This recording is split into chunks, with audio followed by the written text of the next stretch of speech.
Come on, people, we're back again. Arsenal Roundabout is back with an elite panel, a lit panel, brilliant guests, and you're all in the house ready for it. Listen, Arsenal come off the back of a weekend, which is always a beautiful weekend when you beat that lot up the road. Trust me.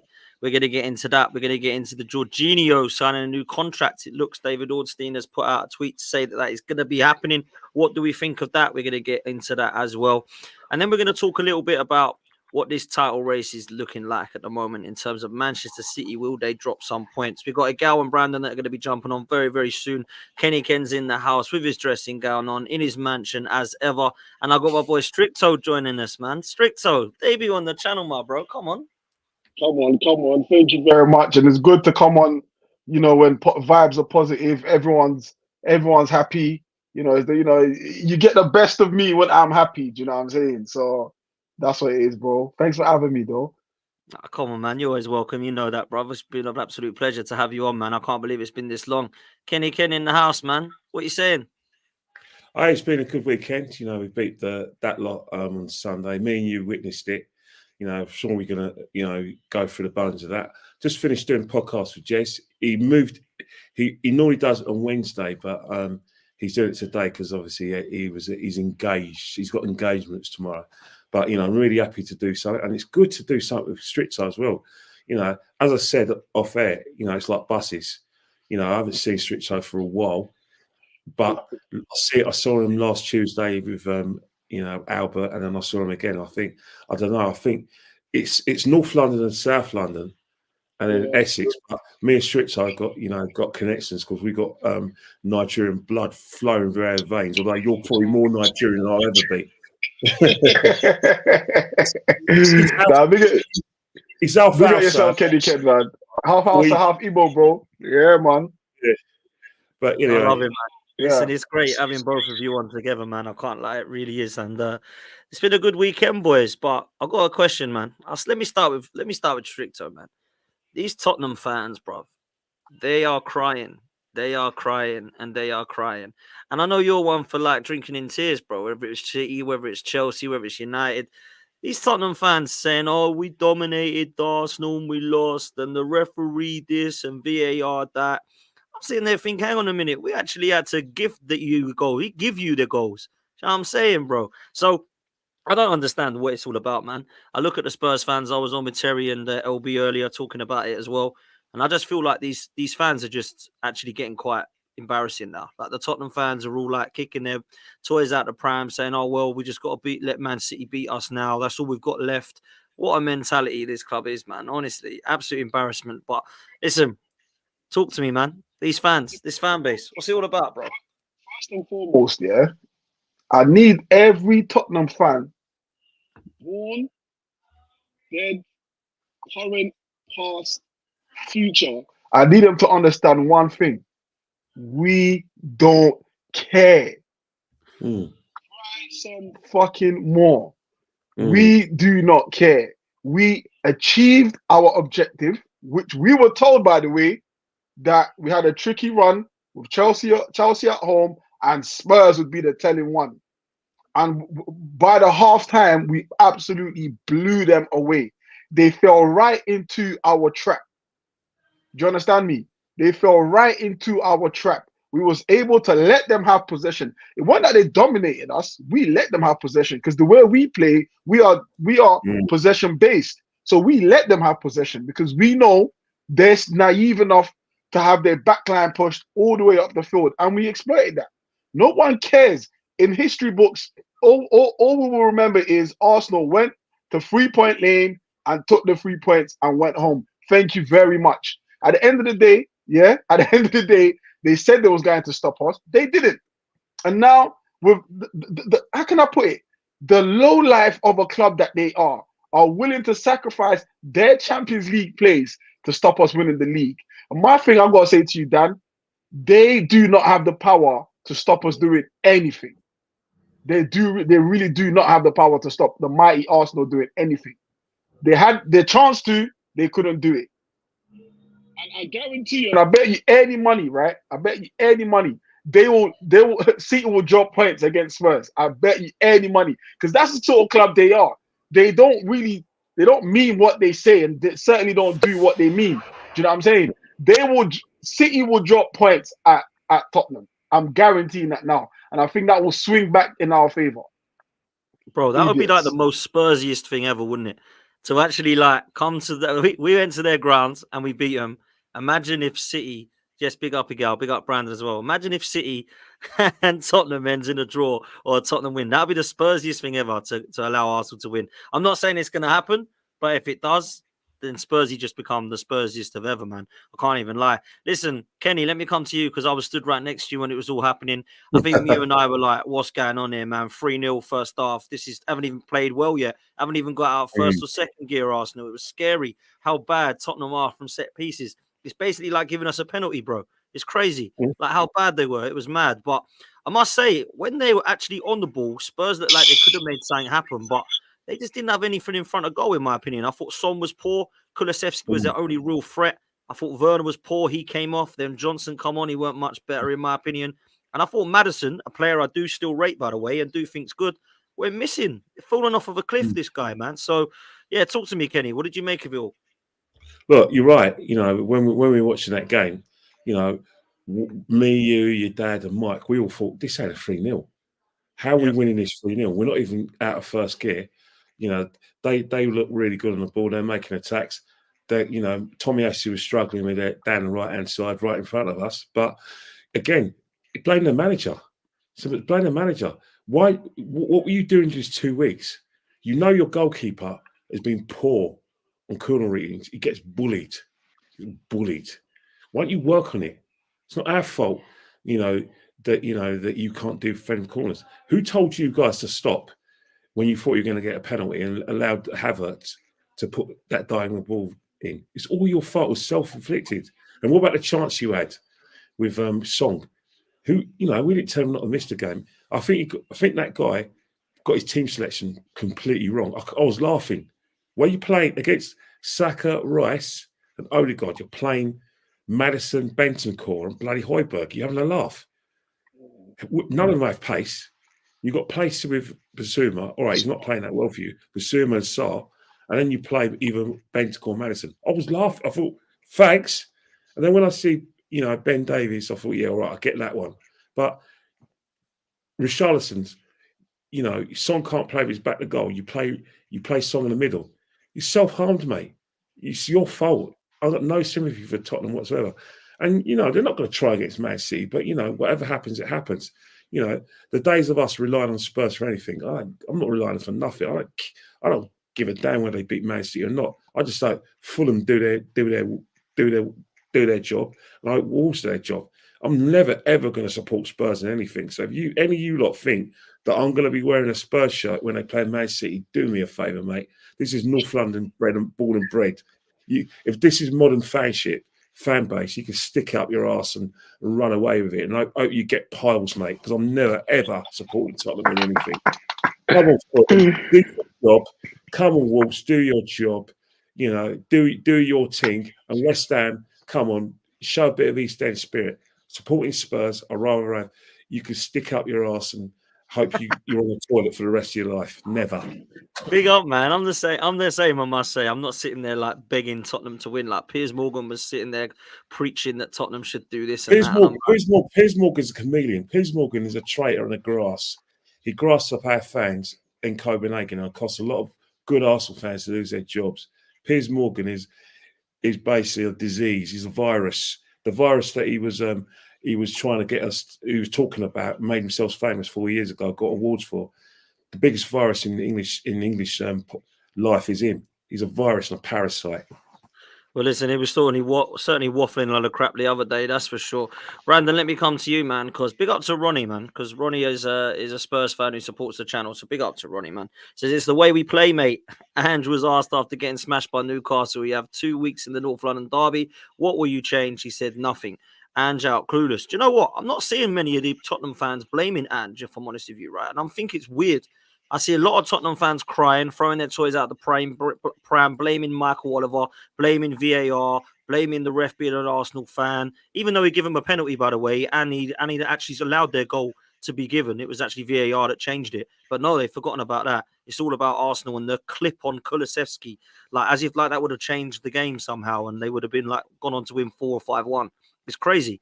I don't know. I thought Ange got it wrong. Playing Ben Davies, I was like, whoa, Saka is going to have a field day. And he did. He absolutely killed him. That was one of the best games I've seen Saka play all season because it was easy for him. And I don't know. These Tottenham fans got to look more at their manager, in my opinion, Brandon. I mean, it's same old Spurs, isn't it?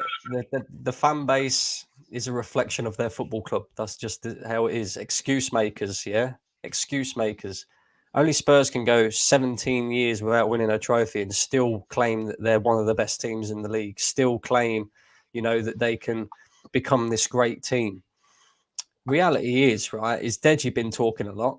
Deji been talking an awful lot, yeah? And I told that guy about the football gods. Do not upset the football gods. You upset the football gods, you're in trouble, my friend. They're real, yeah? And he was sat there with all this chest. And this is the thing, right? This is why I don't feel sorry for Spurs. Even though they're our rivals, right? Or our so-called rivals, our neighbours, right? So you don't feel sorry for them anyway. But I couldn't feel sorry for any of their fans. Full stop. Yeah, because they come with all this chest. I remember after 10 games at the beginning of the season, we're in a title race. We're going to win the league. What happened to that? Yeah, what happened to catching Arsenal? What happened to, finishing third? What happened to all of that? And this is the problem, right? These Spurs fans never learn. Their football club is what it is. Yeah, what it showed against us is what Tottenham has always been and always will be. Yeah, they're a bunch of bottle jobs, a bunch of losers. They had 2 weeks to prepare for that game. Arsenal have been playing every 3 days. We played 4 games since they last played a game. Yeah. So the fact that they had possession and the fact that they looked like they played the better football, I wasn't surprised, to be honest with you. Because we see already that Arsenal bit leggy. And again, that's not a surprise. Like I said, we played every 3 days. They've had 2 weeks rest. You expect Spurs to have the possession. They're at home as well. You expect them to bring the initiative to us. They're all the ones sitting there talking about, we're going to stop you winning the league, mate, and all this, yeah? Bollocks. Absolute rubbish, yeah? And just like you guys were saying, I look at these last 3 games for Arsenal, last 4 games for Man City, and if I'm being completely and utterly honest, I don't see City dropping points. However, I do still have a glimmer of hope that Arsenal can win this league. Why? Because Tottenham are in the conversation still. Tottenham have their part to play. And just like you said, Dan, it would just be Spursy-like for them to get a result against Manchester City, which hands Arsenal the league title. It would be exactly like Spurs to go and do that. And if that happens, Deji, you better never do YouTube again, my friend. Yeah, I don't want to see you online. Yeah, just cancel the internet. Yeah, cancel your Sky internet bill. Do all of that because I don't want to see you anywhere, my friend. Yeah, talking about we're going to win the league and all this, and you know what I mean. And not only that, right? I also want to point out something to Spurs fans as well. I said, I think this was about 3 weeks ago, right? And like you, Dan, like you, Kenny, I'm not sure about you, Stricto. I know Agal was a bit more with the signing, right? When it was announced that Arsenal was going to sign Kai Havertz, I was dead against that signing. Yeah, dead against it. Didn't want anything to do with it. However, a couple of weeks ago, I said on the stream that if things carry on the way that they are, Kai Havertz is going to outperform in terms of numbers, in terms of stats, all of Tottenham's so-called top players that can make it into Arsenal's first 11, yeah, apart from Son. He's 4 goals away from matching Son, yeah. He's already surpassed Richarlison, another player they like to big up, yeah, the Brazilian Cisco, as Northside calls him, with his stupid haircut, coming on and thinking he can just fight everyone, yeah. We're not a team that gets bullied no more. Do you see him run away from Gabriel? What a pussy-hole. Yeah, what a pussy-hole. And, yeah, he's outperformed Maddison as well. And Spurs fans will come and say, "Oh yeah, but Maddison's been out injured." Okay, he's been back for a little while now. What's he done? I didn't see him on Sunday. Did anybody? I actually think David Raya was Tottenham's most creative player, to be honest with you, and that's a fact. Yeah, he got bored. He was like, "Do you know what? I'll just we'll give him a goal, see if we can make it a bit interesting." Yeah, he could have won the Golden Glove as well if he'd have kept a clean sheet, by the way. And I don't know what he was doing there, but you know, if you got to kind of accept the mistake, I think, because he redeemed himself in the end. You know, after that happened, I was worried. I ain't gonna lie. I was sat there biting my nails, squeaky bum time. I thought, is this team's got to show us exactly what they're made of now. This team has got to prove to us that they have learnt from last season. You know, that they will, show the mentality of winners. And, you know, regardless of the fact that we was 3-0 up and it got brought back to 3-2, they did that. You know, they see the game out. They navigated their way through a situation. And we haven't collapsed in April, boys. You know, after the Aston Villa game, I was expecting a collapse. I think many of us was expecting a collapse. We haven't collapsed, you know, so that's improvement straight away. So, yeah, I'm pretty confident Arsenal can win their remaining 3 games. Whether City drop points or not, I don't know. Listen, you said a lot that I agree with there, Brandon. I've got to say, Egal, like, you and I don't always agree when it comes to the way Arsenal are running, but I'll tell you what we do agree on is Spurs fans. Let me tell you that. And you get plenty of them that come at you. I see you on streams fighting them off, man. And it must have been an enjoyable one for you this weekend, my bro. But talk to me about your thoughts on this game and the thoughts on these Spurs fans that are crying, because I can't really understand it. Cry more, man. It's mad. I can't hear them over the laughter. That's what it is. They can keep talking. They can keep talking about excuses, referees, all these other things. You want to know the funny thing, guys? I didn't think we even played our best football and we beat them 3-0 in that first half. I didn't think we were even the team that we were against Chelsea, the team that we were against Liverpool earlier in the season. I think the game plan and the tactics showed that Ange Postecoglou is not going to have any success at Tottenham. If this man is going to be this stubborn and he's going to have 15 days to prepare for the best set piece team in Premier League history, and he doesn't address set pieces, and after the fact, their manager, who they're rating and saying, oh, Ange Postecoglou has more trophies than Arteta, well, he's not showing that he's a better manager. He's showing me that he's extremely naive. He's showing me Unai Emery type traits where he just continues to put out the same shit, puts out the same situations, and structurally, Tottenham look a mess. Individual errors, left, right, center. Their quality, they don't have the level of quality we do. Their passing in the final third is shocking. You guys seen it. How many times they misplacing balls in the final third? Their end product is terrible. Also, Son is their best finisher. He couldn't finish his dinner on that day. Maddison, they call Odegaard a ghost sometimes in big games. Where was Maddison? You're at home. North London derby. And then to the Spurs fans. Oh, what the hell is that? To the Spurs fans. I ask you guys, where are you? It's been 2 days since the derby. We still haven't seen many of you guys come out of the shadows. I spoke to one today. He told me he was ill for 2 days. I know what made him ill, Bukayo Saka and Kai Havertz scoring those last 2 goals. But honestly, I cannot sit here and speak more about Ange Postecoglou and how Tottenham have shown me their true colors. He's been exposed, and I don't know if he's ever going to change his ways. You can, even if Tottenham get better players, I don't think they're going to get close to our level because of the lack of ambition.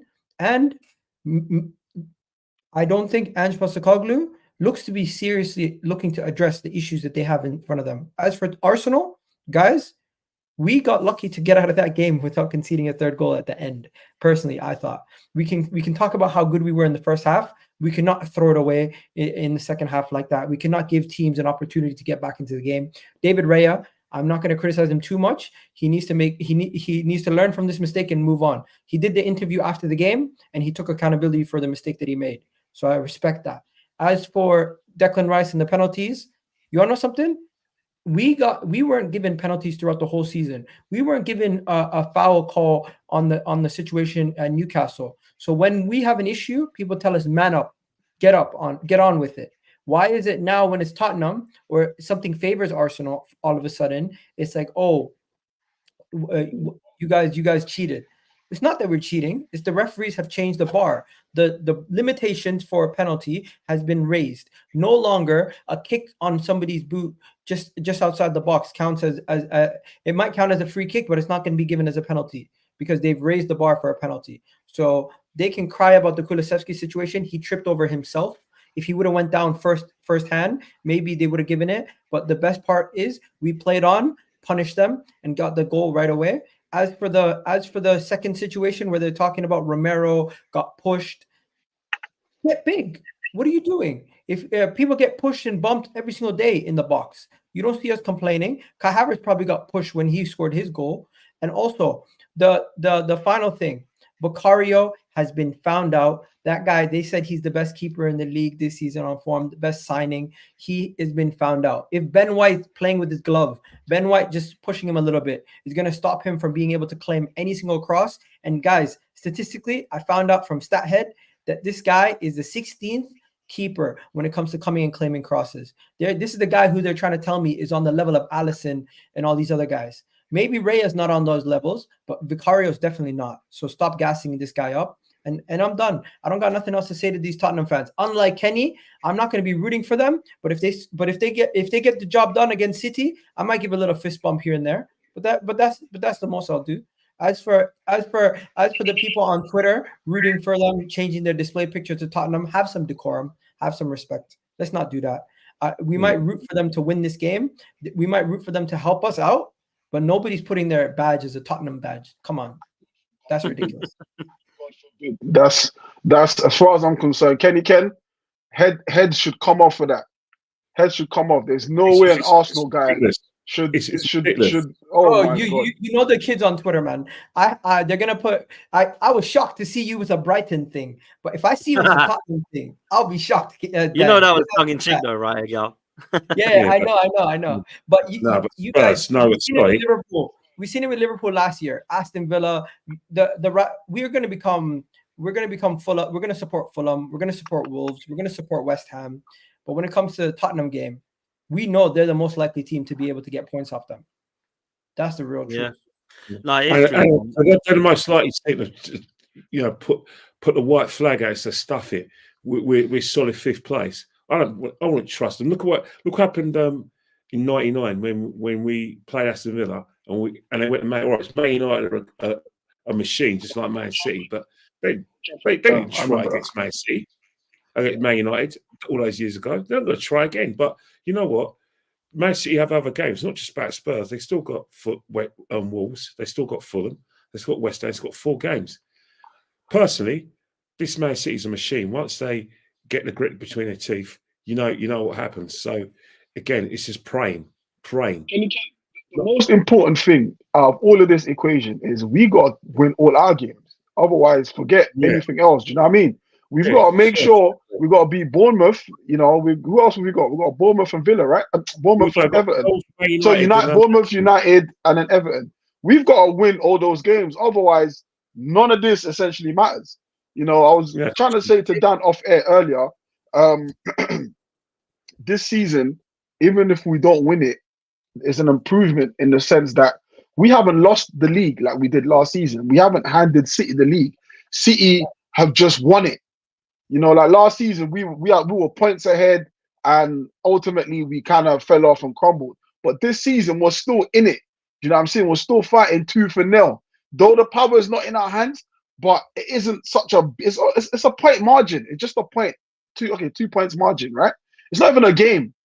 It's not even a whole 3 points. You know what I mean? So at the end of the day, it's a big improvement for us. Like I like the fact that the mentality, we haven't folded like we did last season. Like we lost the Villa, easily could have started folding, started capitulating.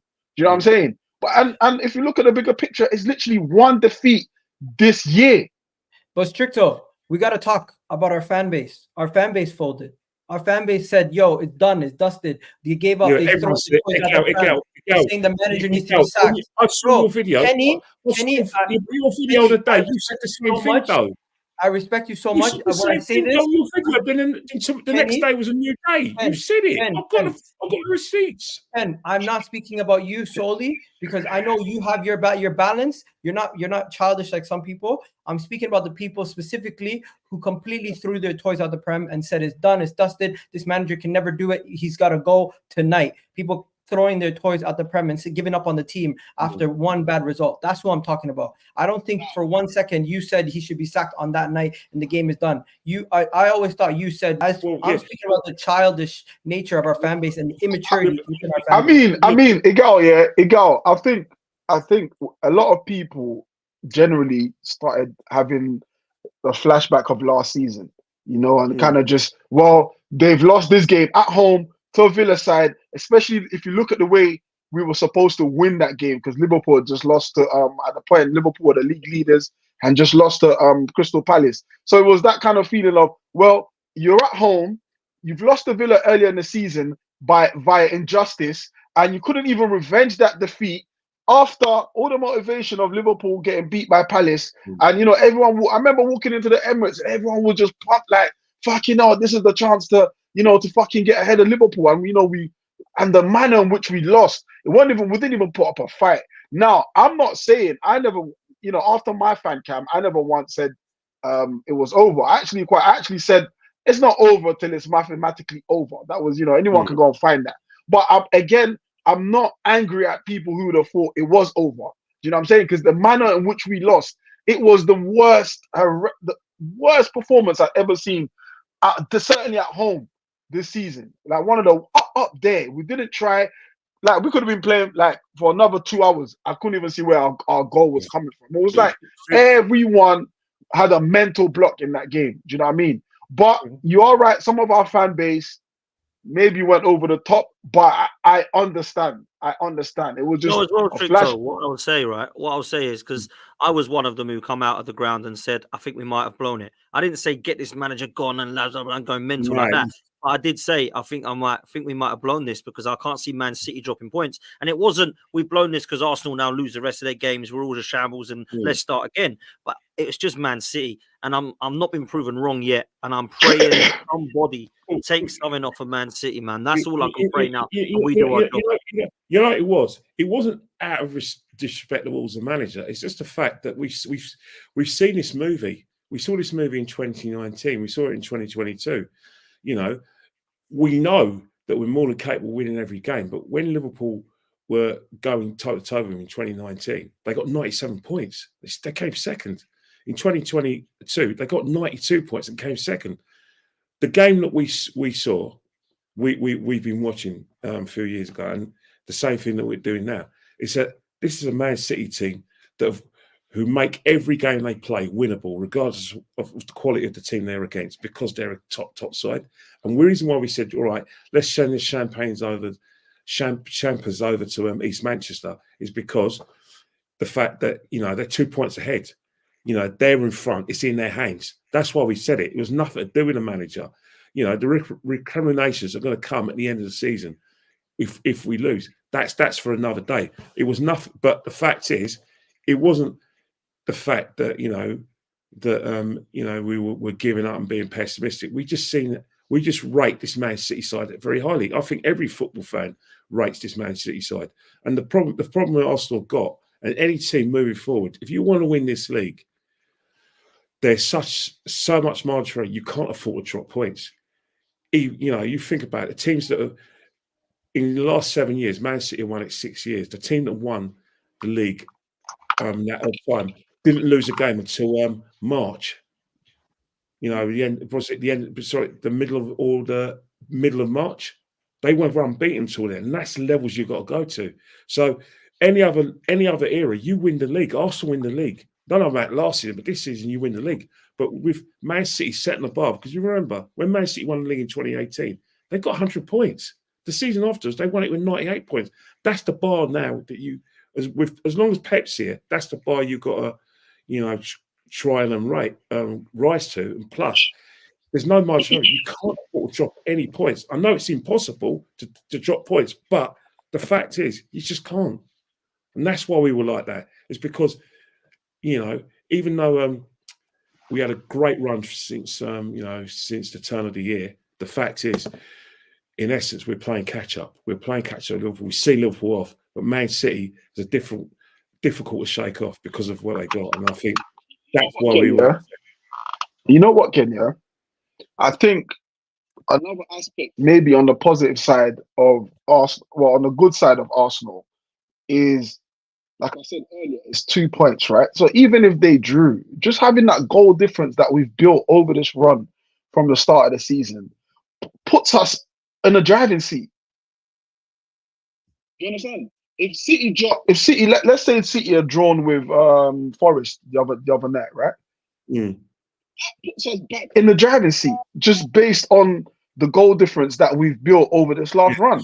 So that's what kind of gives me the little hope. I know it sounds crazy, because deep down in my heart, I know City can win all their games and go on and win the title. But that little thing that I'm carrying with me, like, you might call it delusional, but that goal difference seems to be there. So much so that you can see every time City are playing, they're playing to close down our goal difference, because they themselves know that if by any accident happens, by any, maybe a last minute equalizer or something, they know it's back in our hands. And City haven't really, as far as from the, actually no, that's a lie. I was gonna say the 7 goals behind, the seven goals plus behind it. There's 7 goals minus behind us, aren't they? Yeah. That's what hurt me with Raya. That's what killed me when Raya made that mistake the other night against that. I couldn't shake off that mistake. Like, even I know he came out and he apologized for it, but I'm sorry, you don't do that with the game right in front of you.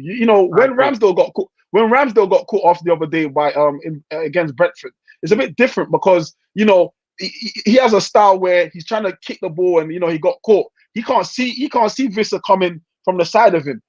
Raya's got the whole game. He can see every Tottenham player in front of him. How the fuck you could have done anything other than what you did, and they wouldn't have scored from that situation? And the fact that it was Romero, a centre back, push so high up, like, you could have done. I can't forgive it. I'm sorry. It hasn't left my system, because at that point it was -11. It was +11 against City. It was +11, and I'm convinced if it was 3-0 at that point, I'm convinced we would have gone on to score more goals, because it was working in our favour. Martinelli's come on, there's spaces in behind, he would have got in behind, and I'm sure an opportunity would have came for us to score more goals. That's why I can't forgive it, because as soon as that went in, their tails went up, and I just got nervous. Even though we was 2 goals up, I went nervous, and that's all because of Raya. I can't understand it. I really can't. You're spot on, but the situation is you just need to get the job done, and we need to just get out of there. So the fact that we just got the job done, but in real time, the job was done. It wasn't a case of we scored a last minute goal and we just got 3 points and fucked off. In real time, we was 3-0 up, comfortable, letting them come at us. The goal they scored came out of nowhere. They didn't work for that goal. They did not work for that goal at all. And those are, in my mind, those will probably be the fine margins that define us being the champions and City being the champions. Because is it -7 now, with 7 goals ahead of them now? City can go and fucking beat Fulham 5-0. Fair. And the little advantage that we have is no more. Do you know what I mean? And that's where my annoyance is. That's really where my annoyance is, because we battered Chelsea. We have Bournemouth at home. City's next 2 games are away from home. City just had one of their worst performances of the season against Nottingham Forest, and they didn't. Luckily for them, they didn't drop points. Hopefully, all we can do at this point is do our own job. We need to go and do stats pad session versus Bournemouth, and then once we do that, we need one more big goal scoring performance, and I think we can keep ourselves clear from City. 7 goals in 4 games. To break that gap might be difficult for them. No. If you look at the teams they're playing, it's teams that they can blow off. It's I mean they didn't really play well against Forest and managed to leave there with a +2. It's teams they can blow off, especially the fact they're chasing it. They know that they have to fix their goal difference just to kill off any chance that Arsenal had. We saw it against Brighton. Every goal they scored, quick, back to the halfway line, back to the halfway line, Yeah, back to the I halfway agree. line. True. No, I agree with that as well. I thought Brighton were poor against us. I thought they were even worse against Man City. And yeah, Fulham are on the beach. They got to play them. Wolves are on the beach. They got to play them. I expect them to win quite comfortably, in my opinion, against West Ham on the last game of the season. And I think Spurs, they'll beat them. I do. I just don't see Man City dropping. But I'm with a gal. You can definitely sit and hope and just pray that something might happen. And Arsenal got to do their job for sure. Listen, I want to come to Gal and Brandon and come back to Kenny and Stricto in a minute. I think some people might know on this, but a lot of people do know this. When we signed Kai Havertz, I had a lot of raised eyebrows, Igal, right? A lot of raised eyebrows. I think a lot of people did. It weren't just me. Most people on the panel were like, what the hell are we doing this for? And then we started playing him in midfield, and I thought, this is awful. Like, this ain't working. This ain't working for me. And Tom Canton had a charity bet with me. One of our good friends, Mike, he runs Gooders versus Cancer. And I said that we would do a charity bet, and I'll between us. And he said, does anyone want to bet me that Havertz will get more GA than Maddison? And I thought, you know what? I'll do that, because if I lose, it goes to a good cause, and hopefully I'll lose, and it'll be reverse psychology, and Havertz will win it. And I got absolutely, literally like, oh no, Maddison's going to kill him here. It got to about 7-0 at one stage. I thought, what is happening here? Like, this is going to be easy, unfortunately, for Tom, bless him. And now Kai has completely turned it around. And I'm going to do something that people say I don't do enough. I'm going to say big up to Kai Havertz, but I'm putting most of the credit towards Mikel Arteta here, because that was a stubborn decision. It was a mad signing. Nobody thought it was going to work. He stuck with it. I wanted to see one thing, right? I wanted to see one thing, and that was him in a further forward position. And we started to see it in glimpses towards the back end of 2023, where he scored, I think, a goal against Brentford. He come off the bench and scored against Brighton. And then he started in games, and he was really doing well. And since 2024, brother, I have to say he's been one of our better players. For me, along with the likes of maybe Ben White and Ødegaard, the other players like Saliba, Rice, and Gabriel, they've been consistent all season, right? But you look at those three performances and players, they've been phenomenal in 2024. I have to have a big up for Kai Havertz. And I want to ask the panel this, and I'll start with you again. I'll go to Brandon after, right? Has Kai Havertz been a flop? Has Kai Havertz been a good signing? Or has Kai Havertz been one of the signings of the summer? That's a serious question now. Which one of those three are you putting him in the bracket of, bruv? I think surely we have to say he's been one of the best signings of the summer. I'm not saying he's the best, but he's been one of the best. The performances that he's been putting in ever since February 2nd, where he's been playing as a striker, he has been contributing to major wins. I'm talking about Liverpool at home. I'm talking about Tottenham away. I'm talking about Chelsea at home. I'm talking about game winners versus Brentford, home and away. I'm talking about performances in all these games in the running. And when we need a player to show up, he's always there. Kai Havertz has also lifted our ability from not having to. We don't need Eddie Nketiah as much, because Kai Havertz is able to play in the 10. We don't necessarily need to worry about the midfield being short, because Kai Havertz has lifted and played in the midfield quite often. Guys, we talked about Dominic Szoboszlai and Maddison and said, why didn't we sign those guys? Where right now, City, you got Liverpool and Manchester, you got Liverpool and Tottenham fans looking at Kai Havertz and saying, why aren't our players playing like Kai Havertz? You got Chelsea fans looking at Kai Havertz saying, this is the player we wanted to sign when we got him from Leverkusen. And you guys are going to say to me, oh, you're overdoing it. You want to know something? Revisionist history is funny, because at this moment in time, Kai Havertz is going to be rated as a good signing. But say next season, he's a rotation player, people are going to try to scapegoat him in a year or two, because at the end of the day, how you feel... I saw you just quickly, because I saw your thing with Staffy, and Staffy was in the chat earlier when I was on Terrace, and I saw it, and big up to Staffy. But his comment about, he can't have been a good signing because you need a new midfielder and a striker still. The reason I disagree with that is because it's called building a squad, man. Like, we need to keep building our squad, because I don't look at Kai Havertz and go, still not the answer. I look at Fabi Vieira, and I look at Smith Rowe this season. I look at Nelson. I look at Nketiah. They're the guys I'm upgrading on, not Kai Havertz. So I thought it was something I disagreed with, man. Sorry, go on, Nigo. I think, Potts, the issue is, no matter what, people have their opinions, and they're going to try to find any little source of evidence to help support that opinion. So say if Kai Havertz has a bad season next year, people are going to try to dispute everything that happened. If we don't win the league, people can't blame Kai Havertz if you don't win the league. But if we do win the league, you could say it's because of him and his contribution. So right now, I don't think there's any dispute that Kai Havertz has been a good signing based on how he's performed in the back end of this season. But the story is still there to be told on how the signing goes for the rest of his time at Arsenal. Because he's had, I don't want to sit here and say it's a categorical success. Everything about it's been amazing. He's having a good season right now, and he's been really good. He's impressed me. He's impressed everybody. And if you're sitting here and you're saying he's a flop, well, I don't know what the definition of flop is for you then at that point. Where are you at with this, Brandon?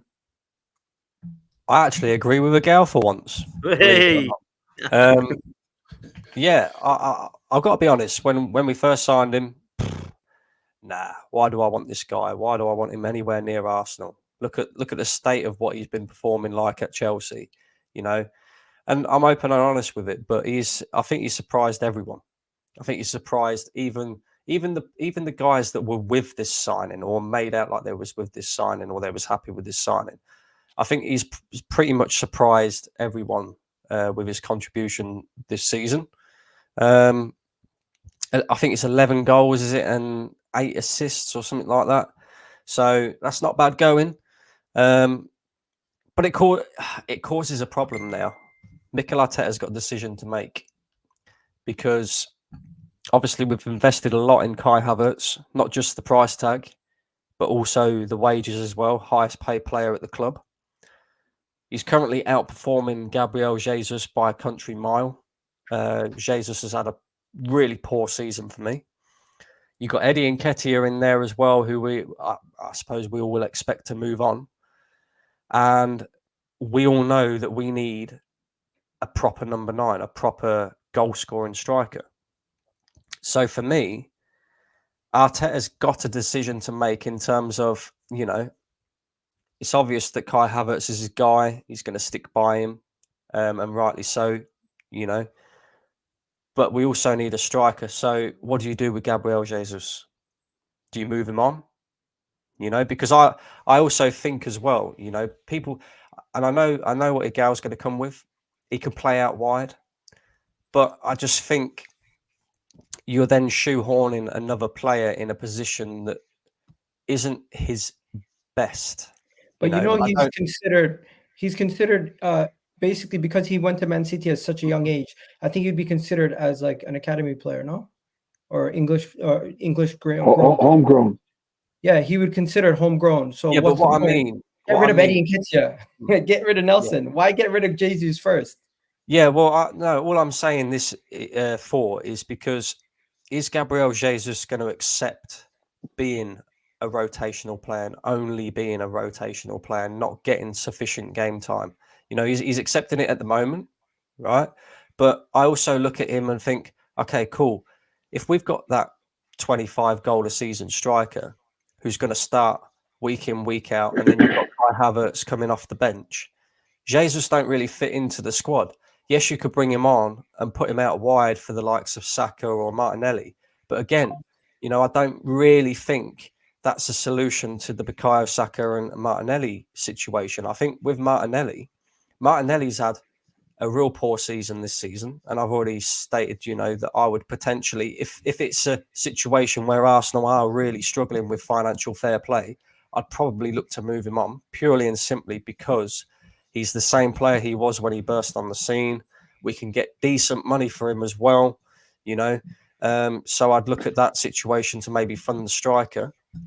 But with Jesus, I don't really look at him as somebody who can offer sufficient competition to Bukayo Saka. I think we need an upgrade in that area where Bukayo Saka is constantly got somebody behind him who's going to take his place. I don't look at Jesus like that. You know, he's not really a wide player. You know, he's more of a inside forward, you know, false 9 type player. But we already know that his goals or the contributions that he makes to Arsenal, apart from bringing others into play, his goals and his assists in terms of the numbers that he's bringing is just not enough, you know. So we got a real problem on our hands, because is this going to end up being a situation, we've seen it with the football club before, right, where we need one player or we need a couple of players to just carry us over the line. We see it under Arsene Wenger, not so much Unai Emery because he only had one season, right? But remember that season, Arsenal could have won the league if we had a proper striker instead of Olivier Giroud up front. Is it going to be a situation now where Kai Havertz has had such a decent first season where the football club look on it and go, actually, we've got Jesus. Do we really need a striker? So I'm going to be very intrigued to see what the football club do, because maybe Arteta might say, look, this is only his first season. He can do better next season. He's our highest paid player. We've got to trust in him. It's not, we haven't paid him these sort of wages to sit on the bench. Highest paid player. He needs to start in this team, and he cannot start in midfield. We already know that, because he's not good enough to play in that position. He has to be played further forward. Bro? Guess what? The best teams in the world football have high wage bills. I genuinely don't think there's anything wrong with next season if we have a starting 11 where Kai Havertz and Jesus are not starting. I don't think it. I don't think there's an issue if Martinelli's not starting. Personally, for me, I think we need more tactical flexibility. And if we're looking to get rid of the likes of Gabriel Jesus right now, I think that's to the detriment of the squad. The whole reason why we want a good squad is so we can compete in the Champions League, compete in the league, compete. I agree. Right? And there's going to be more games in the Champions League next year. So, bro, listen, I categorically disagree with you. I'm completely and utterly with you. I'm with you on that. Yeah. When it comes to squad, of course, we want the best squad that we can possibly have. But I also know Arsenal Football Club. I also know Arsenal. You don't know Arsenal anymore. This is different. 1 second. Same way Chelsea fans say they know Chelsea. We know Chelsea. Chelsea's finished since Roman came. And guess what? The Arsenal you used to know is dead and gone. This is new Arsenal. This is the better Arsenal. This is what we want to be. This is where we want to be. So stop saying, I know Arsenal. I know what we do. You don't know that anymore. We act different. We spent 100 million pounds on Declan Rice. We go and we sign players from other clubs and they actually bang instead of being flops. We go and we win almost 10, 15 games in a row. And you're trying to tell me, oh, I know Arsenal. If you knew Arsenal, well, we wouldn't be in this position. We will see, Agal. We will see. Yeah? I'm not gonna write off 20 years of watching Arsenal make the same mistake, watching Arsenal get into a position where we finally look like we're going to go and win some major honours, right? And then all of a sudden we're let down, not by necessarily the manager that's in charge or the players as such, but the board, right? This is my point that I'm making. Cronkies they're still here, yeah? And at the moment, you can sit there and hold your hands up and say, look, the Cronkies have done what they need to do with Mikel Arteta. They've backed him. They've given him money, right? They've given him a lot of money, in fact. Are they going to continue to do that to make sure that Arsenal win, though? This is where I don't trust them. It's not about the manager. It's not about the players. It's about the Cronkies. Are they happy with Arsenal being this continuous top four title challenging team? Or are they actually ambitious about going and winning major honours, including the Champions League as well? I think that's fair. I do think that's fair, Gal. I must say. How is that fair? We've shown ambition. We've shown that we want to go win. But we still haven't won anything yet. We've shown year in, year out that it doesn't matter. We've shown ruthlessness. We signed Zinchenko recently. We're already looking to get rid of him to bring in another left back. Guys, what we're doing consistently year in, year out is showing the ambition to try to improve. 4 years into Arteta's 4 full seasons into Arteta's reign, he now has a squad that can compete at the top level. And you're trying to tell me you don't know if the Cronkies are going to still back this? You have no evidence to back your claims.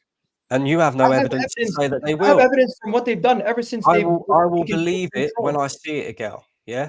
I'll believe it when I see it. That's all I'm saying. You have PTSD from Arsenal under Arsene Wenger. Get out of those days, please. What are you talking about? Bro, Arsene Wenger days are done. The days where the owners are shared and they don't invest as much is done. The days where the ownership doesn't have hand-in-hand work with the manager and the backroom team to get what needs to get done is done. These guys are making proper movements. We're looking like a good football club. We're run like a good football club now. It's not just a coincidence that everything started working. So, Brendan, I understand your skepticism, and I'm not trying to police you on how you feel, but I'm just trying to tell you, have more confidence in what's actually happening because we're seeing the fruits of our labors in front of our eyes. Listen, let me bring Stricto in because I think it's a fair debate, to be honest, because I understand what Igal's saying in terms of how we've improved, the signings of Declan Rice, the ambition to try and compete and challenge. It's there. But I also agree with Brandon in to say, well, we ain't actually got over the line yet. So there is a kind of good debate going on here, Stricto. And I do look at it like that and think that this summer, I think we will see where we're at in terms of signings. We need a left 8. We need a centre forward. Saka can't play this many games, which means we need another wide winger. And I do think that if Saliba was to get a knock, I don't have the faith that the cover can come in. So there's 3 or 4 positions that Arsenal need in the summer. And I need to know if you've got the faith that we'll get that done, bruv. First and foremost, one thing I would say that I do agree with Igal in terms of the difference from the Wenger era, definitely towards the end of his career, and the era right now, is sentimentality has gone out of the club. So you think of when Arteta came, he got rid of one of our best goal scorers, certainly in the Emirates era, which was Aubameyang. And I wouldn't have seen that would have been something Wenger would have done or the club would have wanted to do. But I think the fact Arteta showed me something so similar to a Fergie, where your only interest is strictly about the club. Not about player, not about the star man, not because I'm sure Aubameyang himself, would have had the leverage of, I can coast around because I'm the top dog around here. I've just got my contract, and the number 14, and the fans love me here. That would never happen. I would never get shown the door. And boom, we saw that, and I applaud that because sometimes the difficult decisions are the ones that actually allow you to grow and and fulfill your ambitions, and he done that. Now, what we actually need to understand is we are playing out of our skins. If you look at the improvement within the squad, not necessarily the players, not necessarily like the names. For example, right? We made 3 signings this season, and only 2 were featured, which is Havertz and Rice, right? But it feels like the whole squad, it feels like we made 5 signings because everyone else has raised their game. Do you understand? Everyone else has raised their game because Arteta has coached these players. Like Havertz, for example, I was against that signing. I was against it because of the price. I was against it because the club he was coming from. We've signed Willian, we've signed David Luiz, we've signed William Gallas. All of them haven't really achieved at this club. So, and to then give them back the money they paid for Havertz, on top of having Chelsea fans telling me that we are getting robbed. What we're doing here is unbelievable. It's unbelievable. Like we're literally paying back their money for what they paid for Havertz. So I was against it. But then the way Arteta's stubbornness, again, he's proving that sentimentality isn't a thing with him. He brought this guy. There was a lot of what he's doing, and he's improved it. He's raised his game. Ben White, he's raised his game. Kivior, he's raised his game when Kivior had to fill in for Zinchenko. But the truth is, we still need 5 or 6 players. We still need 5 or 6 quality players like that. Like you just mentioned now, if Saka gets injured, who's coming in for Saka? Because I don't have faith in Reece Nelson, and certainly Arteta doesn't, because he plays Saka till the end of games sometimes. It's games when you think Saka can get a 10-20 minute rest, but he still plays him because he doesn't trust Reece Nelson. So we still need that sorted out. We still need a centre back. We still need a centre back. We still need a left back. We still need. What if Odegaard picks up a knock? But we still need. I fully agree with you, bro. But do we need as many holes filled as we did, for example, under Mikel Arteta's second season? We don't, right? So we don't need to spend as much money as we used to. But the difference is we're in the Champions League. We're in an elite competition that needs more. We're in an elite competition that needs at least elite players. Do you know what I mean? Like I tell you what we've been doing, Igal, yeah? We've been doing what I call a patch job. So if you imagine like you're riding a bicycle and your bicycle picks up a puncture, and you just patch up your puncture. Rather than buying a new tire, you just patch it up. It picks up another puncture, you just patch. That's what we've been coasting. We've been coasting on a patch job. But the reality is we need signings. our bench isn't good enough. I look at our bench against Bayern Munich. You've got Ed, you need a goal and you're sending on Eddie Nketiah. That is a problem. And I love Eddie Nketiah. Like I just don't think he's good enough for the trajectory that we're looking at right now. I think we don't get rid of Jesus. Jesus can be a good squad player. He can replace Nelson. And then we need a better bench. We need to buy certainly if we're not buying the first 11, if we're not buying for the 11, we certainly need to buy for the bench for sure. Because I don't think Vieira is good enough. I don't think Nelson's good enough. Nketiah and Smith Rowe. I definitely don't think Smith Rowe's past his sell-by date. He might still be young, but I think he's past his sell-by date for what we need. He's injury prone. There's a lot of things we need to fix for sure. I think Arteta's done a great job patching the puncture and getting us to where we are. But in reality, if we need to make that next move, because right now we're challenging, right? We've built a squad that has shown in consecutive seasons that we can challenge. Now we need a squad that can win the damn thing. That's all I'm asking for. I agree with you. Can I just say one thing though? You don't necessarily need two players in every position to win major honors and to be one of the best teams in the world. For example, Man City do it and they have Rodri. There's no cover in that team for Rodri. They still find ways. There's also other players in their team that they don't necessarily have cover for.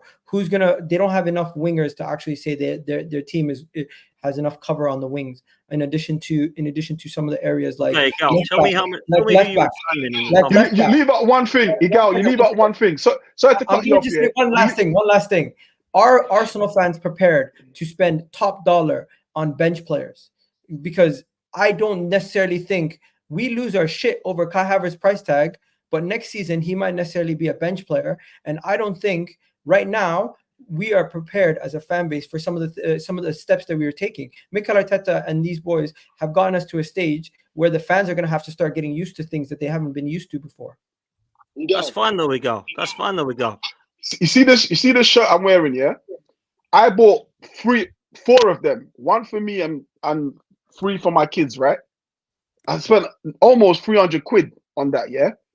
My point being is, I don't give a fuck how much they need to spend. Because I am spending. The money's there. Fucking spend it. Fair. And this is the thing, man. We spend it. We need to stop pocket watching just fucking sign players, bro. Yeah, man. Like, we don't want to be just these fucking sign players. I don't want to be these Arsenal accountants. I actually don't care that Havertz was 65 million, that he's on so much a week, blah, blah, blah. What I care about is if we're going to spend that money in the wrong areas. That was always my question mark. Yeah, it was always my question mark. Now, I'll ask you, Igal, before I come to Kenny. I'll ask you, Igal. You're saying we don't need 2 players for each position. That's calm because we have a lot of versatile players in our squad, as do Manchester City, right? That can cover a number of positions. So what would be a good summer for you? You don't have to tell me personnel and the actual names, but give me the positions that you would be happy with to go, right, stop. That's a good window in the summer. Okay. A winger like Xavi Simon, who's versatile, who can play many different positions and can cover on the right, on the left, and can help out even potentially in the midfield. A defender that can cover right back and center back that could be covered for William Saliba, right? So that would be another one. Midfielder like Zubimendi, who we're linked to, or even a Bruno Guimaraes, who can play as a 6 and an 8, and that can give us more tactical flexibility if need be. So that's 3 signings right there. A striker that can also potentially go out wide like Isaac. That would be who I would go for. So not only am I giving you positions, but I'm giving you names. So that's 4. And then the final one, we're going to need a backup goalkeeper because we're going to get rid of Ramsdale, and the rest would be outgoings. As you can tell, I've thought about this thoroughly. Players that would leave, Reece Nelson would be sold. I would sell Eddie Nketiah. I would potentially sell Zinchenko, and I would also bring in a left back. So that would be my 6th signing. If possible, the perfect window for me would be 6 signings. Wow. So I'm in agreement with you then. I thought you were going to say a lot less because I feel we need that as well. They're the same positions for me. I think if we do that, we're the best. We're one of the best teams in the world. I agree with you, man. They have to bang, obviously. Yeah, they've got to come in and do the business. Kenny, where you at, man? You've been sitting quietly listening. I think you and I are very similar when we talk about Arsenal. I feel like you're one of the balanced guys. You can also look on both sides of the coin and can look at what we want and how we're going to get there. And a lot of people see it differently. I mean, we've spoken a lot there about the Cronkies. We've spoken a lot about signings, spoken about what Arsenal need. It does seem a little bit defeatist because I think a lot of us are looking at a Man City side that we don't believe will drop points. We're hoping and praying. And we know this season isn't over yet. But we're looking at the news today that Jorginho is looking to sign a new contract. I'd like to get your thoughts on that and then pick up on where some of these guys' points were in relation to the squad and its depth, mate. Well, I'm not happy about Jorginho getting a new contract. I was always looking at Jorginho as being like a 2-season player, like horses of courses guy. Interesting. I didn't mind it, but go on. I'm always happy. There's nothing wrong with it, though. Hang on. I understand, right? He's got the experience, but I've heard everyone's comments, and the theme I'm hearing about is like, like improving the squad, getting a squad that can, compete in all 4 fronts. Giving this guy a new contract wasn't my idea. You've come up. Igal's come up with some really good names that really excited me. And the one things all of you guys are left out is this thing beginning with F, another word called F, another word called P. And the situation is that the thing you're talking about all these players we need to, to improve. And and Igal's right. He's talking about this great squad is going to be the best in the world. To have the best squad in the world, you need to be competing in all 4 fronts. Now, I'm hearing that the club are going to give Arteta another 200 million quid. Now, the players you're looking for and improvements you're looking to make, you need a bit more money than that. So I'm all for making sacrifices because the board are going to tell you right now that if you make your signings early, and when we get to August, we think, well, maybe we need more bodies. They're going to say, no, we can't do that. Or the mathematicians will say we can't do that because that's the budget. I'm saying now, to top up your £200 million that the board are going to give us, you're going to have to get some players out to make some more money available to improve in those areas you need. Now, Jorginho, I'm sorry, no. I want 2 players for every position because I think that to be a successful club that I think we should be competing in all 4 fronts, and I think we should be playing at least maybe 60 or 70 games. Like, if you want to get to win the League Cup, you want to win the FA Cup, you want to get deep in the Champions League and win it, and obviously play your 38 games in the league, you need a bigger squad, plus you need the quality. Now, no disrespect to Jorginho, I'm against it. However, all the other points you've made, the Kai Havertz one was really intriguing because I was never against the Kai Havertz signing. I just wanted to know why he bought him because I didn't see that one coming. In terms of like how he's developed this season, I was going to show yourself and Leo, Dan, when I said I was so pessimistic. It was after the Bournemouth game where he got given a penalty to, basically it was equivalent of a sympathy something, but that you get if you're good, if you do the shopping, your misses, that sort of thing. But one thing I would say is that I couldn't see any light at the end of the tunnel. But I would say since Brentford away, and I was at the game, his performances have really improved. There's been times where in games against West Ham, he was the only one who impressed me that game. He was the only one who achieved those levels of performance. Against Fulham away, again, I thought that he was one of our better players. And since then, he hasn't really put a foot wrong. But again, the reason why he hasn't put a foot wrong because he's actually playing in a position where I do think that he's always played his best football. He played his best football at Leverkusen in that position, the false number 9. Let's not forget, he won Chelsea the last Champions League from that position, the false number 9. Little flick on. He's actually got pace. Because I see it, I was shocked when I saw it, in the flesh. The guy's got pace, and it's shocking. I know you won't believe it. You have to go to the ground and see it for yourself. He's got real pace. So in that respect, he is being one of our better players. But you know what? Is he the sign of the season? Right now, performance-wise, he's been a great sign for us. However, I always look at a player second season, the first season. So we now know what he can do. Now the bar has to be raised for Kai.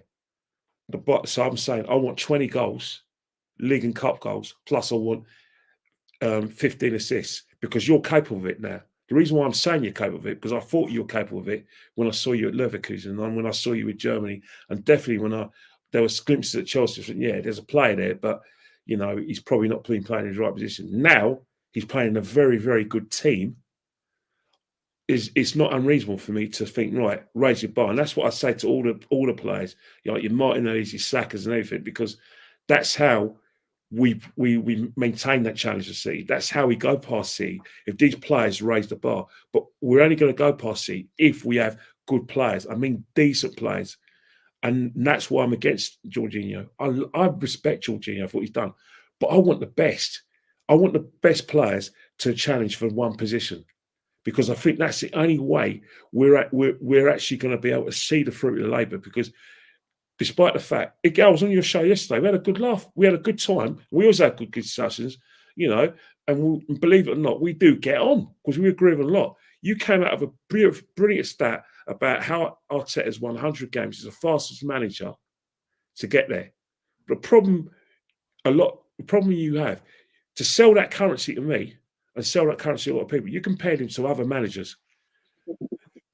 Kunle, the first thing Kunle said to you, but they've won the league. And that's the thing. The vision you have and the way you're talking about how things have changed at this football club, the only way people are going to take a bit of notice, they want to see a return. They want us to win trophies because of the fact that the outlay, the fact that we're in a better position and the levels we're going to have to reach. They have to see evidence of it. The only evidence currency a lot of football fans can, and Arsenal fans deep down, is trophies. And that's the thing. The only way Arteta is going to get full appreciation from the fan base is if there's a trophy. So if it doesn't happen this season, there's going to be a few people going to think, all right, maybe we need to get someone in who can get to that level. But if he's still there, they're going to think, right, it's got to be this season now, because he's got all the tools. He's going to improve that squad. He's going to make sacrifice because of FFP. So he's going to have to sell players, and he's going to have to move them on. He's got to do what Pep does. Now, Man City won a treble. They sold Mahrez. They're potentially going to win the double. Man City won the league in 2022, nicked the league of Liverpool. They sold Sterling. The season after they win a treble, they go and buy new players. So I hear what you're saying about loyalty to players like Jesus, but the best players buy when they're strong. And if it means that a high-graded player, you know, is at the club, but you think that there's someone who can take it to a level and is an upgrade on that player, regardless of who he is, you take that chance, because that's what the best clubs do. You're saying that this is a different Arsenal. Well, let's prove it. Let's not get sentimental about Jesus. Let's not get sentimental about Martinelli if he still hasn't improved next season. Let's think, you know what? There's better out there, because we can't carry players. We can't play players' reputation. Your Aubameyang was got rid of because of disciplinary problems. But everyone thinks he had credit in the bank because of the goals he scored. But the fact is, if you want me to be cold about it, Aubameyang we never got top four with Aubameyang in the side. We never won challenge for the league. So as much as he was great individually, the team didn't move on to levels that we should be getting. Aubameyang was inevitable. Let's be honest. You know, he never really fitted the manager's. I think it was a situation. The problem is that the players, and I say it, and I'm going to, because it's after the watershed, my watershed, I'm going to use, maybe some cussing words. All the players that took the piss out of it, Unai Emery, the only reason why I give Arteta props, because I'm a Mario Unai Emery. I'm glad he got rid of Ozil. I'm glad he got rid of players like Guendouzi. I'm glad he got rid of Aubameyang and Lacazette, because all those players took the piss under Unai Emery. All these idiots who say, Unai Emery lost a dressing room. All right, he lost a dressing room, but come on, are you really backing these four players who took the mickey? These bad eggs. Look what happened in the Europa League final. These Europa League final. Come on, this is Unai Emery's tournament. You try to tell me that those idiots put in a shift for us and obeyed that poor man's instructions. They sold him down the river, and in turn sold us down the river. Good riddance to Aubameyang. I couldn't give a damn what Aubameyang does and who his mates are. Get the hell out of here, mate. Like I said, get the hell out of here. Guendouzi, if you don't want to, follow the team pattern, get out of it. The club's bigger than all you fools, man. The club's bigger than Hit them again, Kenny. I've seen Henry play. I've seen Bergkamp play. I've seen Brady play. I've seen Perez play. I've seen Adams bold. You're not even on their level. Get the hell out of here, giving it you're the large. That's why I don't have allegiances to players. If there's better than Jesus, or managers, please go. If there's better than Martinelli, please go. I don't care about Martinelli. I don't care that he scored that great goal against Chelsea. The fact is, as Martinelli developed, as our manager, and what about our manager? Our manager was trying to buy Mudryk. So he clearly had issues with Martinelli. Because history has told you that if you buy someone for 65 million plus, he starts he gets shoehorned in the team. So don't have a go at me or Brandon when we're saying, oh yeah, Martinelli. What about your manager? Your manager wanting him out. And yeah, you're right, managers as well. As far as I'm concerned, Mikel is the man of possession. Am I a big fan of his? No, I'm not, but he's the man of possession. I want it to do well for Arsenal.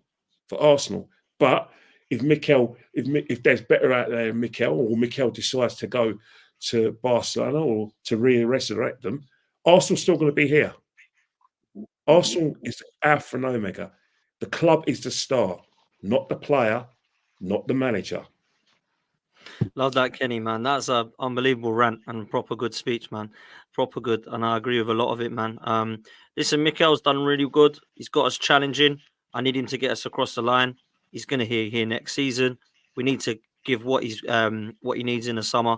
And we're going to go again if Man City don't drop points this season, because there's always a chance in football that he can. Listen, before we come to a closing statement, make sure you do me a favor, people. Make sure you smash the like button. Make sure you subscribe, and make sure you go follow all of these guys. All of these guys putting out content. Make sure you go follow Stricto on his Twitter handle there and his YouTube channel. Make sure you go follow Kenny Ken on Instagram. Make sure you go follow Brandon, who's doing content again on True Gunners TV. And make sure you go follow Igal, man, on TikTok, YouTube, Twitter, Instagram, the lot. He's like the social media king. So make sure you go put Igal into Igal Talks Football, and you'll see him chatting about Arsenal. So make sure you do that as well. Make sure that you follow our sponsors, who again have come up with unbelievable prizes. It is, of course, football prizes. So please make sure that you do me a favor.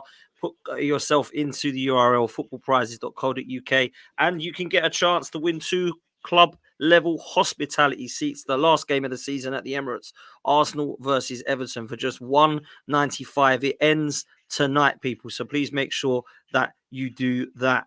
Also, if you come down, you're going to have a chance, if you want to, and you're not an Arsenal fan and you are into the FA Cup final, then you can go to the FA Cup final if you are successful in the ticket price. They're just $2.95 for Manchester United versus Manchester City.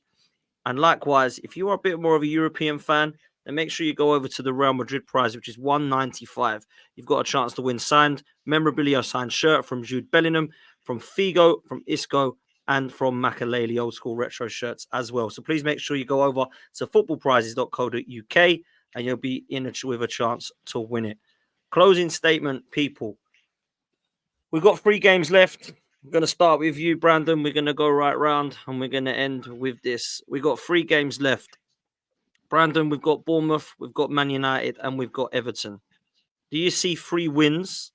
And do you think it will be comfortable for Arsenal to do their job, seeing as the pressure is a little bit off now? It's not in our hands anymore. There's obviously pressure because it's the Premier League. But do you feel like we can get this job done in terms of 3 wins out of 3, Brandon? Yeah, I think we get 9 points. I don't think it'll be comfortable, though. Man United away is always difficult. Even when Man United are crap, we always struggle there. The Old Trafford, thing.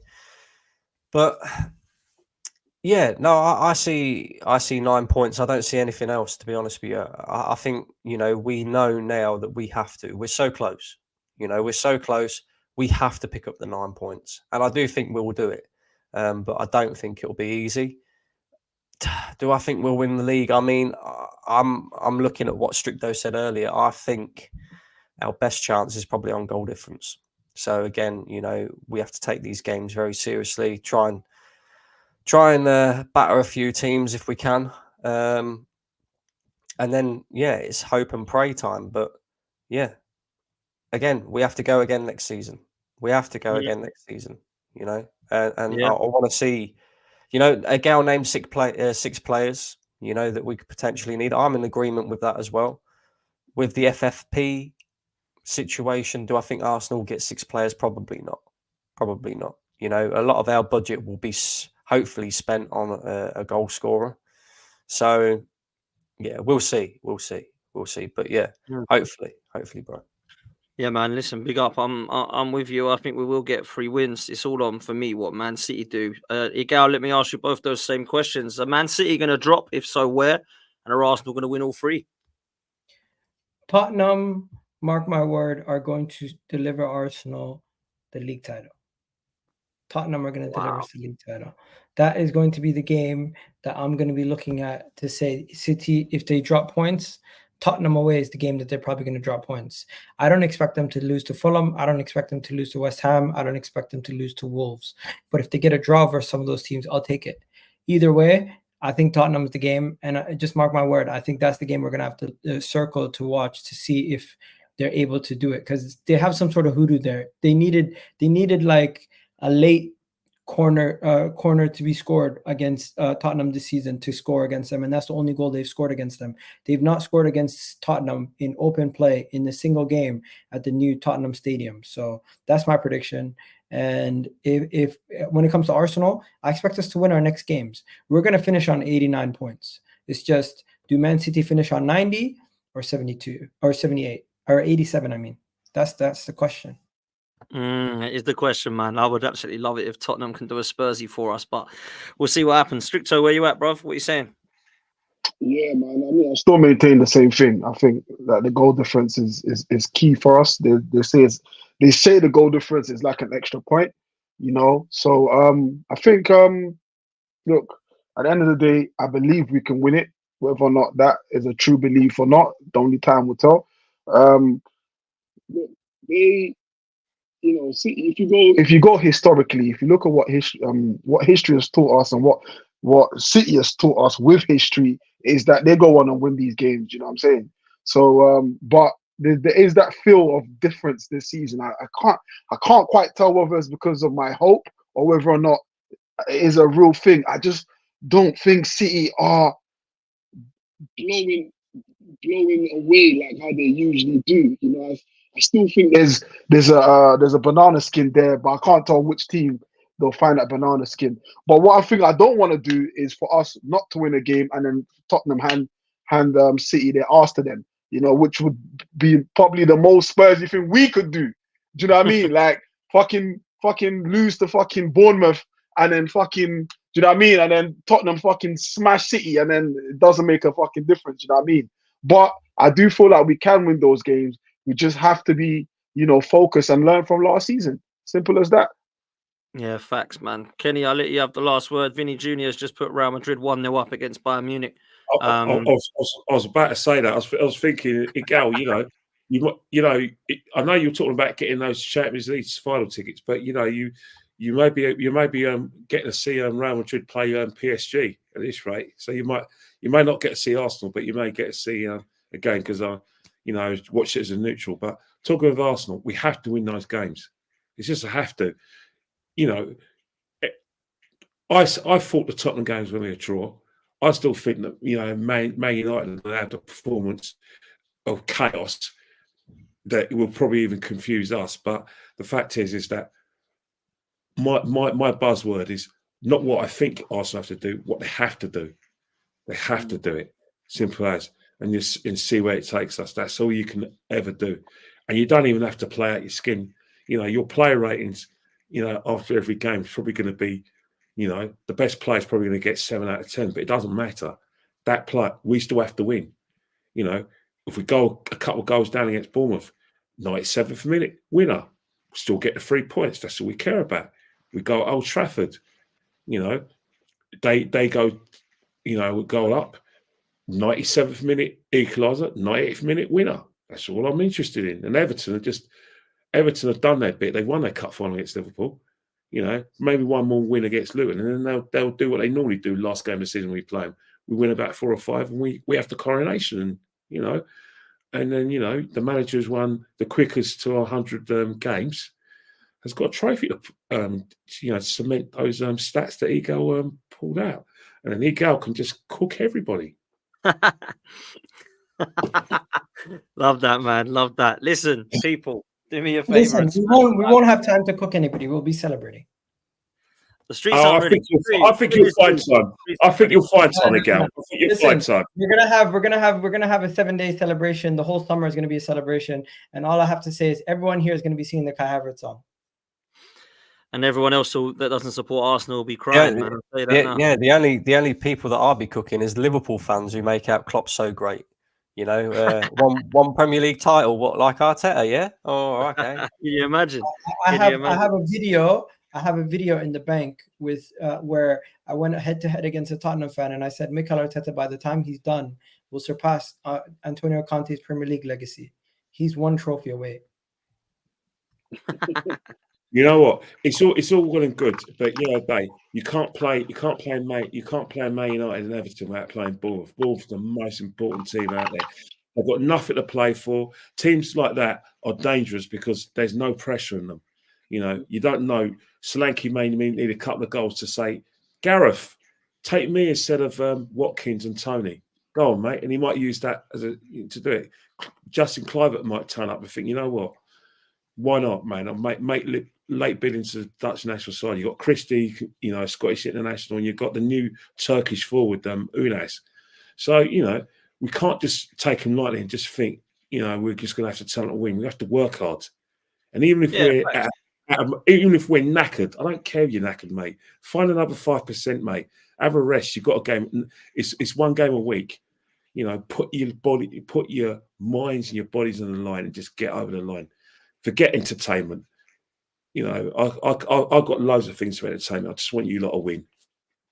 Facts, man. Listen, it's a good way to end it, man. Big up to all of you for being here. Make sure you smash the like. Make sure you subscribe. Make sure you're following all of these guys as well on all their channels and all the content they put out.